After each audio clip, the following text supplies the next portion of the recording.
Dober dan želim, lepo pozdravljeni na današnji novinarski konferenci. Hvala, ker ste se je udeležili. Pretekli teden sem zlasti govoril o projektu Emonika ter o drugih velikih infrastrukturnih projektih. In še enkrat naj ponovim, da sem zadovoljen in vesel, da se ta projekt Emonika, torej ljubljanska potniška postaja, tako železniška kot avtobusna, da se ta projekt uspešno razvija, da imamo uglednega investitorja in da bomo v Ljubljani, prestolnici, končno imeli tudi ta del infrastrukture urejen. Da bo pa danes priložnost za 3 druge točke. Prva točka je ureditev železniške infrastrukture ter tako rekoč možnosti boljše trajne mobilnosti Slovenk in Slovencev. Če želimo slediti trendom tako imenovanega zelenega dogovora, potem moramo izboljšati našo železniško infrastrukturo ter omogočiti ljudem, da bodo potovali z vlakom cenejše, ugodnejše torej, in lažje ter hitrejše. Se pravi, da bomo imeli hitrejše in boljše železniške povezave. Naj zato povem, da pospešeno obnavljamo Gorenjsko, oziroma da bomo pospešeno obnavljali Gorenjsko železniško progo. S tem, ko se bo zaprl mednarodna zapora, bo bila predora Karavanke, zdaj ves železniški promet tako iz avstrijske kot slovenske strani. V tem obdobju želimo od Kranja proti Jesenicam to železniško progo temeljito obnoviti. Zaradi tega je sedaj v zaključni fazi že prvi razpis obnove te železniške proge. Pripravljamo pa, in naslednji teden bo DRSI objavil tudi drugi razpis te železniške proge, te povezave. Tega, ker če kdaj, potem je sedaj priložnost teh obnovitvenih del, ko bo mednarodna zapora naslednjih nekaj desetletij, te priložnosti več ne bo. Naprej želim izpostaviti regionalne železniške povezave. Povezava proti velikim mestom na obrobju blizu Ljubljane, naprimer Domžale, Kamnik,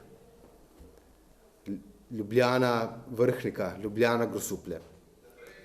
Absolutno je pomembno, da zmanjšamo pritisk avtomobilov in te pretočnosti avtomobilov na samo Ljubljano, samo prestolnico, da zmanjšamo gnečo, pa moramo res pohitriti umeščanje tudi v prostor teh regionalnih železniških povezav. Zato smo mi v Družbi Republike Slovenije za infrastrukturo že predložili ideje, da se začne z vsemi postopki umeščanja v prostor teh novih železniških povezav. Gre za dvotirnost proti Grosupljem in gre za dvotirnost proti Kamniku, v določenih predelih dvotirnost proti Kamniku in naprej proga Komenda-Brnik. Če smo edina prestolnica, ki nimamo povezljivosti z glavnim letališčem. In to se s tem odpravlja. Morda boste rekli, da ta proga proti Brniku ne bo rentabilna. Morda, seveda, ampak bo pa ključnega pomena za razvoj našega glavnega letališča.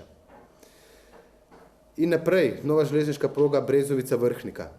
Gre za sistem tako imenovanih taktnih prevozov, taktnih vlakov na 15 minut v jutranjih konicah. Ne pa, da sedaj starta vlak v Kamniku, najprej čaka v Šmarci, da pride drugi vlak, potem čaka v Domžalah in potem čaka v Žrnučah in potem naprej, preden pride v Ljubljano, prihaja do polurnih zaostankov in zamud in smo vsi besni. Ravno zaradi tega, ker nimamo urejene železniške infrastrukture, se ljudje poslužujejo prevoza z avtomobili in na ta način nastajajo vsakodnevne velike gneče in slaba pretočnost ter jeza in bes ljudi. Torej, s pospešitvijo teh projektov regionalnih železniških povezav okrog Ljubljane se izboljšuje tudi pretočnost in verjamem, da se bodo ljudje lažje potem odločali za vlak. Naj ob tem povem, da se bo jeseni, dokončno jeseni, odprla nova železniška povezava tudi za potniški promet od Kočevja do Ljubljane. S tem naredimo lažji konec prometnemu zamašku od Ribnice proti Škofljici, Škofljica, Ljubljana.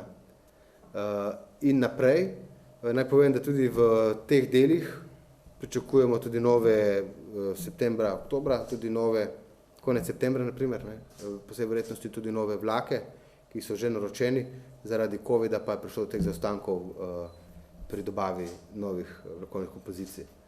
Torej, zlasti tudi na tej kamniški progi, ki je vsakodnevno zelo obremenjena, bodo novi vlaki zelo dobrodošli.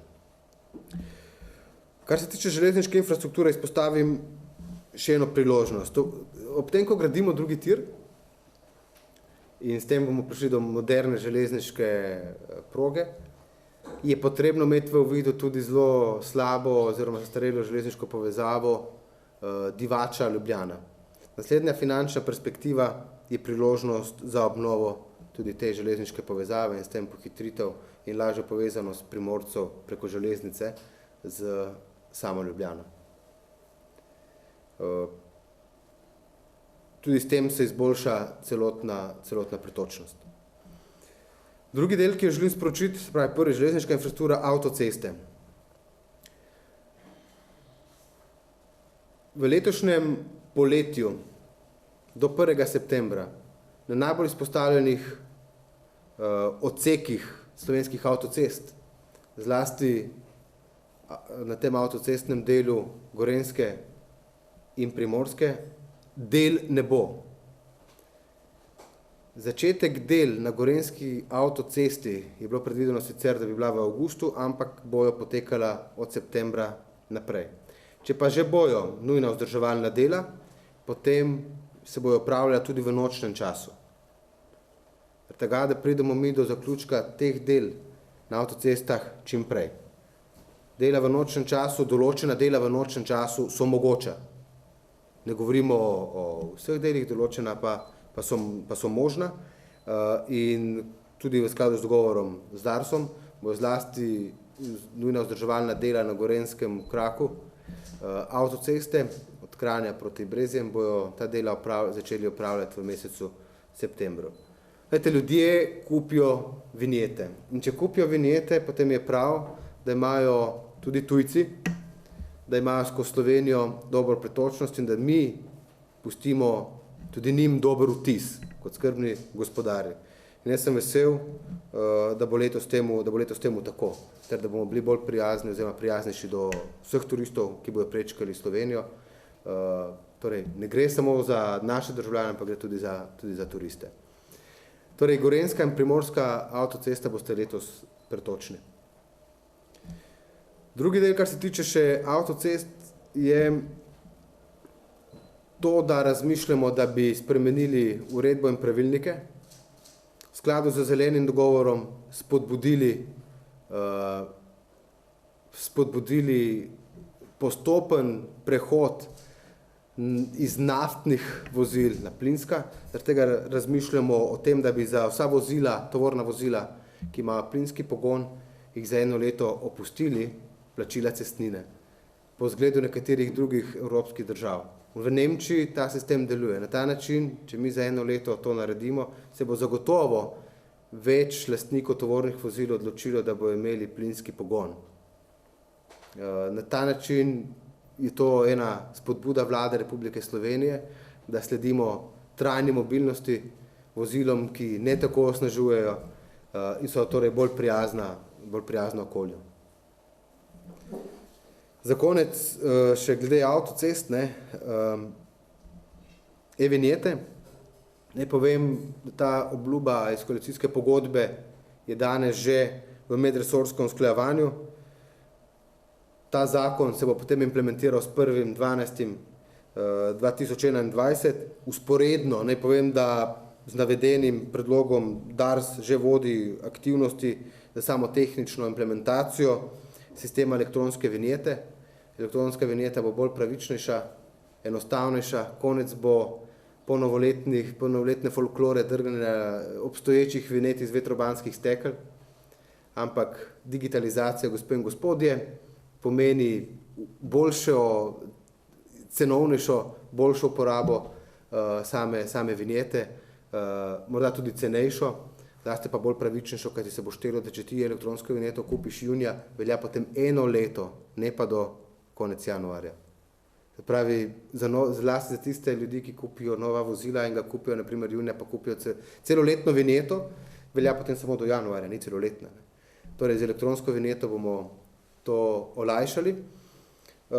Naj povem, da se usklajujemo tudi z Ministrstvom za pravosodje, tudi z informacijsko pooblaščenko, ampak če ta sistem deluje v nekaterih uglednih evropskih državah, potem verjamem, da bo deloval tudi v Sloveniji, vezan pa bi bil na registrsko tablico, registrsko številko in te bo pač sistem nadzora zaznal, ali je to plačnik vinjete ali ni plačnik vinjete. Bojo pa tudi posebna mesta za nakup tako imenovane elektronske vinjete, naprimer bencinske črpalke in tako dalje, za vse tiste ljudi, ki pač nimajo bodisi aplikacij ali pa drugih elektronskih naprav, računalnikov, za starejše. Vse ostalo ostaja isto. Naj povem, da verjamem, da bodo bili ljudje zadovoljni s tem novim sistemom cestninjenja. Še en del, ki želim sporočiti, so pa brezplačne vozovnice. S 1. julijem smo zagotovili te brezplačne vozovnice za upokojence, imetnike invalidske kartice ugodnosti, vojne veterane in vse starejše od 65 let. Drži, to je bil predlog moje predhodnice, dober predlog, ki smo ga mi potem seveda naprej nadaljevali v skladu z zakonom. Spremenili smo veliko število pravilnikov, ne povem, da je do danes dvignilo to kartico nekaj tisoč uporabnikov, torej starejših od 65 let, upokojencev. In verjamem, da bo sistem zelo dobro deloval. Vse poteka učinkovito, vidimo, da zadovoljstvo na strani starejših prebivalcev Republike Slovenije in to je spet eden izmed tistih korakov, ko lahko naredimo več za promocijo javnega potniškega prometa. Veliko je vprašanj, ali bomo to naredili tudi v mestih, Ljubljana, Maribor in tam, ker je ta dejavnost obvezna gospodarska družba. O tem sedaj računamo, koliko bi to pomenilo za državni proračun. Zagotovo pa pričakujemo tukaj, če pred to odločitvijo tudi udeležbo posameznih občin, katere nazadnje gre za obvezno gospodarsko družbo, ki deluje v teh mestnih občinah. Ni dokončnega ne ali pa dokončnega ja. Verjamem, boste pa to izvedeli v naslednjih tednih. Bi pa to tudi bil velik doprinos k lažji mobilnosti upokojencev v samem mestu. Naj poudarim pomen javnega potniškega prometa. S takšnimi ukrepi bomo javni potniški promet dodatno promovirali, torej, da sledimo zelenemu dogovoru, razogljičenju. To so tej pravi in pomembni koraki. Še ena stvar, ki je zelo pomembna in je ta teden odmevala, pa naj izkoristim to priložnost in sporočim, da je bil po dodatnih pogovorih s prevozniki, torej, dosežen dogovor, da bodo tudi letos, ne glede na izjemno težak finančni položaj prevoznikov, da bodo tej prevozniki ponudili brezplačno podaljšanje terminskih vozovnic za dijake in študente, tudi za mesec julij in avgust. Ministrstvo za infrastrukturo ta dogovor pozdravlja, smo aktivno tudi sodelovali med prevozniki in predstavniki študentov. To ni bila, na začetku je bilo sporočilo, da je ministrstvo povzročilo to zmedo, to ne drži. Že do sedaj so bile vozovnice za dijake in študente so trajale 10 mesecev do 1. julija in potem pač prevozniki so se za to odločili, ampak smo to uskladili. Tako da tudi dijaki in študenti bodo za poletne mesece imeli torej brezplačen prevoz. Ampak dovolite eno pomembno obvestilo. Vse pozivamo in študente, dijake, upokojence, ki imajo brezplačni torej prevoz, pozivamo k previdnosti pri uporabi javnega potniškega prometa in k doslednemu spoštovanju veljavnih priporočil Nacionalnega inštituta za javno zdravje, se pravi obvezna uporaba mask in ta socialna distanca, čistoča rok. Ne želim si, da ugotovimo, da je prišlo do okužbe na javnem potniškem prometu, na avtobusu in potem smo primorani spet bodisi k ukinitvi, omilitvi in tako naprej. Torej, bodimo pri tem res pazljivi, ko uporabljamo javni potniški promet, to so majhni zaprti prostori in kaj hitro pride lahko do prenosa okužbe. Tako da, to je to, dragi novinarji. Aha, še ena stvar. da tudi pohvalimo. Redno smo v stikih z Darsom, smo korektno sodelovali in pomembno je, da se je do 31. maja preplastilo za skoraj 200% več poškodovanih asfaltnih površin kot v enakem obdobju lani. Torej, čas korona krize smo izkoristili tudi za popravilo našega avtocestnega križa. Zaradi tega tudi danes imamo možnost, da sporočimo, da ne bo takšnih zastojev v poletnih mesecih, ko bojo naše avtocestne še bolj obremenjene. Za 200% več asfaltnih površin je bilo preplastenih do 31. maja kot v enakem obdobju lani. Torej, jaz to ocenim in ocenjujem kot velik uspeh vseh dogovorov, ki smo jih do sedaj imeli. Na vrsti so vaše vprašanje, izvolite. RTV? Ja, jaz zdaj na vprašanje, ampak na drugo temo. Danes pač vlada oziroma koalicija podpisuje sporazum o sodelovanju z predstavnikoma narodnih skupnosti in SNS-om. Kaj pričakujete od tega sodelovanja? Oziroma za katere projekte gre, če so natančneje opredeljeni? Jaz sem vesel, da prihaja do tega sodelovanja. Moram pa to povedati, da je zelo pomembno naše sodelovanje tudi na področju infrastrukture. Pomembno v Prekmurju je razvoj logistike. Govorimo o Beltincih in o morebitnem logističnem centru, zalednem logističnem centru Luke Koper v Beltincih. O tem sem govoril tudi s predstavnikom madžarske manjšine, poslancem Horvatom. Smo o tem že govorila. Ter tudi diskutirali smo o železniški povezavi Redič-Lendava, Lendava-Beltinci. Na ta način bi ta logistični center prišel še do večjega izraza. Torej, na področju železniške infrastrukture lahko imamo veliko stičnih točk, veliko pomembnih projektov in z obema predstavnikoma sem se že pogovarjal že pred podpisom samega dogovora. Sem pa vesel, da do teh dogovorov pride. Ne glede na različne poglede pri marsikaterem vprašanju, je politika tukaj zato, da se zna dogovoriti o pomembnih projektih. Prosim. Kako pa sicer spremljate nedavne politične pretrese, odstop ministra Hojsa, pritiski opozicije na odstop ne le še ministra Počivalška, ampak tudi celotne vlade? Kako to vpliva na vzdušje v koaliciji mogoče? Vzdušje v koaliciji je dobro. Jaz sem vesel, da je ta koalicija zelo učinkovita in da lahko v 3 mesecih pokaže številne rezultate. Medtem ko so se koalicije pred nami prvih 100 dni ukvarjalo za ekipiranje, smo mi prestali že interpelacijo in uspešno zajezili širjenje prvega vala koronavirusa. Naj povem, da sem bil prvi dan minister te vlade, ko sem se ukvarjal zelo s težkimi stvarmi in ni bilo časa za to, da bi sploh, se pogovarjali o tem, kako bomo sestavili kabinet, ampak smo enostavno začeli delati vrat na nos. In ta koalicija je zelo učinkovita. Vse ostalo, kar se dogaja, tudi na ulici, je pač stvar diskusij. Ampak koalicija je enotna, homogena, učinkovita. Ne jemljem to za nekakšne pretese, ki bi ogrozili koalicijo, ampak za pač čisto navadno politiko. Smo pa k odgovornemu ravnanju pozvani vsi. Tudi opozicija, da ne bo ulica tista, ki diktira, kakšna naj bo oblast, zato imamo v demokratičnih sistemih volitve in parlament. Torej, parlamentarna demokracija ima svoje ustroje, ki delujejo pač na demokratičen način. Ulica ne sme diktirati tempa, kdo je lahko na oblasti in kdo ne. Na ta način pač zapuščamo parlamentarno demokracijo.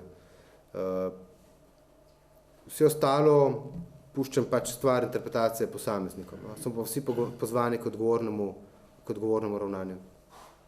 Nekaj pa se nima, glede drugega vala, kakšne so fizične največje nevarnosti, ki ste že omenjali za ta javni potniški promet, da če ne bilo okužbe še kaj drugega, da bi pač mogli to omejiti? Jaz sem samo pozval, drži, da smo pri uporabi javnega potniškega prometa odgovorni, in se pravi, da upoštevamo priporočila, zlasti maske. No. Mi se mask na avtobusu ne smemo odreči. No. Vidim, kako se šoferji tega držijo, kljub temu, da jim ni lahko, ampak ta priporočila oziroma obvezne uporabe pomagajo k temu, da pač ne širimo okužbe. In če bo prišlo do velike eskalacije, se pravi, bomo bili primorani tudi nazaj poseči po tistih ukrepih, po katerih smo že posegli. Ampak tega si noben ne želi, verjemite pa zlasti ne jaz. Ne. Takrat, ko smo mi sproščali javni potniški promet, smo bili zelo zadovoljni, videli odgovornost državljank in državljanov pri uporabi zlasti mask in čistoči. In jaz upam, da bo to bilo tudi v poletnih mesecih, oziroma če prihaja do večjega števila okuženih. Zlasti sedaj moramo biti pozorni, ko smo res po mnenju NIJZ-ja tik na tem, da plavamo in da ni večje eskalacije. Ne. Javni potniški promet res pomeni lažjo mobilnost državljank in državljanov. Ne želimo si tega ponovno omejevati. Jaz imam mogoče še eno politično vprašanje. Kako realna je opcija rekonstrukcije vlade? Nekaj je že bilo govora o tem, po spremembi sil, razmerja sil, je bilo o tem že kaj govora, kakšne so možnosti za spremembe resorja? Pa to so špekulacije, ki se odvijajo kjerkoli že, ampak na vladi pa ne. Torej, jaz o tem nimam kaj povedati, ker o tem, kar o rekonstrukciji vlade sem jaz lahko danes prebral v medijih, pa slišam zlasti od vas novinarjev, od predsednika vlade, pa od mojega predsednika stranke, potem nisem še slišal. No. Tako da, jaz delam svoje delo, za katerega sem pač poslan strani parlamenta, predsednika vlade, ki me je predlagal, in mislim, da skupaj z ekipo se uspešno spopadamo z aktualno problematiko na področju infrastrukture, in to je vse, okrog katerega se vrti moje delo. Dokler pač smo tukaj, da smo poslani za to, da to počnemo, bom počel v najboljši možni veri.